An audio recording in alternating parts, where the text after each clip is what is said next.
Everyone, good afternoon. তো সবাই কেমন আছো?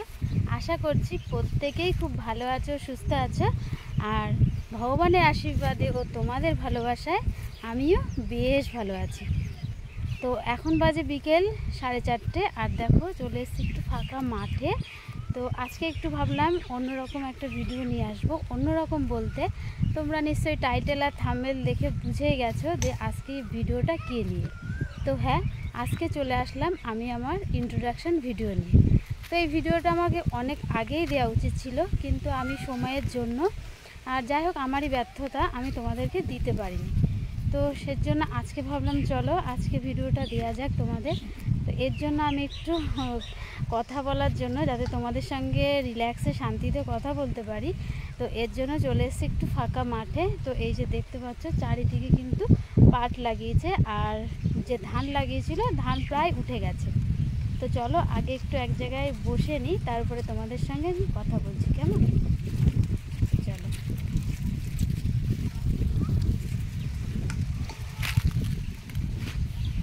চারিদিকে এখন প্রচণ্ড রোদ্দুর, তো যেদিকেই বসবো সেদিকে রোদ্দুরটা মুখে এসে পড়ছে, আর রোদ্দুরটা যদি মুখে এসে পড়ে না, কথা বলতে অনেকটাই সমস্যা হয়। তো চলো আগে দেখি কোথায় বসা যায়, তো সেখানে বসে আমি তোমাদের সঙ্গে ভিডিওটা শুরু করছি। তো চলো ফাইনালি বসে পড়েছি। এই যে দেখছো, এই যে দীপ্তি কল ছিল আগে, তো এই দীপ্তি কলটার ওপরেই বসে পড়লাম। তো চলো আর বেশি কথা না বাড়িয়ে ভিডিওটা শুরু করা যাক। তো তোমাদেরকে প্রথমেই বলি আমার নাম। তো বন্ধুরা, আমার নাম হচ্ছে রঞ্জিতা রায়, আর আগে ছিল রঞ্জিতা অধিকারী। তো অধিকারীটা হচ্ছে বাপের বাড়ির টাইটেল, আর বর্তমানে হচ্ছে রঞ্জিতা রায়। তো আজকে যেহেতু আমি আমার আগের পরিচয় তোমাদেরকে দেব না, তো এর জন্য রঞ্জিতা অধিকারীর গল্পটা নয় অন্য একদিন শোনাবো। আজকে তোমাদেরকে শোনাই রঞ্জিতা রায়ের গল্প।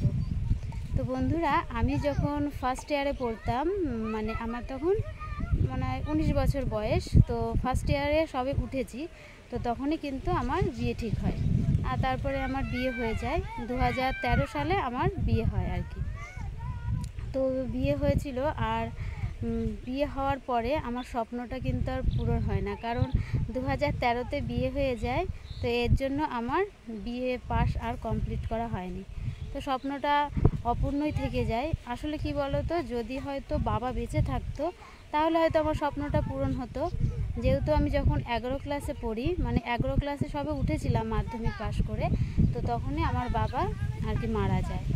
তো এর জন্য মানে পড়াশোনাটা অনেক কষ্ট করেই চালিয়েছি। আর মানে আমাদের 3 দিদি ছিলাম, 2 দিদিকে বাবা আর কি বিয়ে দিয়ে গেছে, আমাকে আর দিতে পারেনি।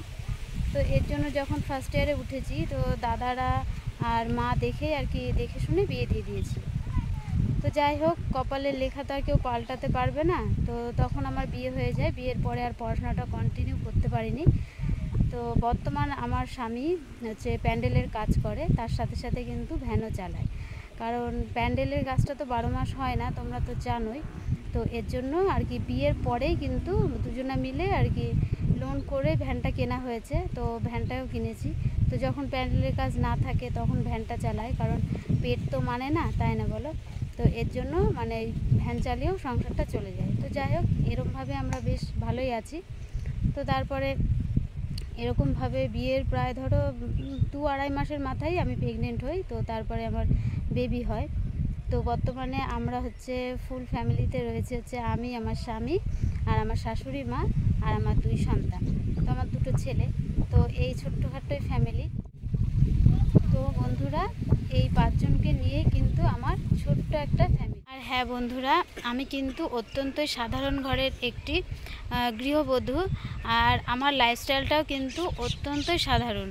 তো এই সাধারণ লাইফস্টাইলটাই আমি তোমাদের সঙ্গে তুলে ধরবো। সাধারণ বলতে যেটা বাংলা ভাষায় বলতে গেলে একদমই সাদামাটা।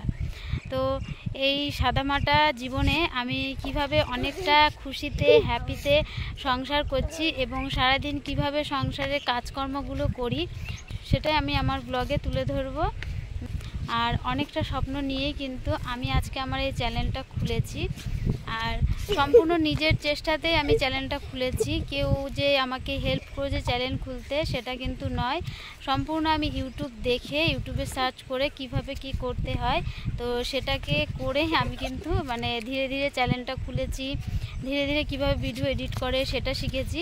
তো এভাবেই ধীরে ধীরে সব কিছু শিখেই কিন্তু আমি আজকে এই মানে ব্লগ চ্যানেলটা অনেকটা দূর এগিয়ে নিয়েছি। তোমাদের ভালোবাসা, অবশ্যই তোমাদের ভালোবাসা না থাকলে এটা কিছুই হতো না। তো আমি চাইবো তোমরা সব সময় আমার পাশে থাকবে আর আমাকে প্লিজ একটু সাপোর্ট করো, কারণ প্রত্যেকটা প্রত্যেকটা মেয়ের মতো আমিও চাই আমার নিজস্ব একটা পরিচয় হোক, আর আমি এই ইউটিউব থেকে কিছুটা হলেও আর্ন করতে পারি, আর আর্ন করে আমি যাতে আমার বড়মশাইয়ের পাশে দাঁড়াতে পারি আর আমার ছেলে দুটোকে একটু ভালোভাবে মানুষ করতে পারি। তো এই আশা নিয়েই কিন্তু আমি এই চ্যানেলটা খুলেছি। তো তোমাদের কাছে একটাই অনুরোধ, তোমরা প্লিজ আমার পাশে থেকো, আমাকে সাপোর্ট করো।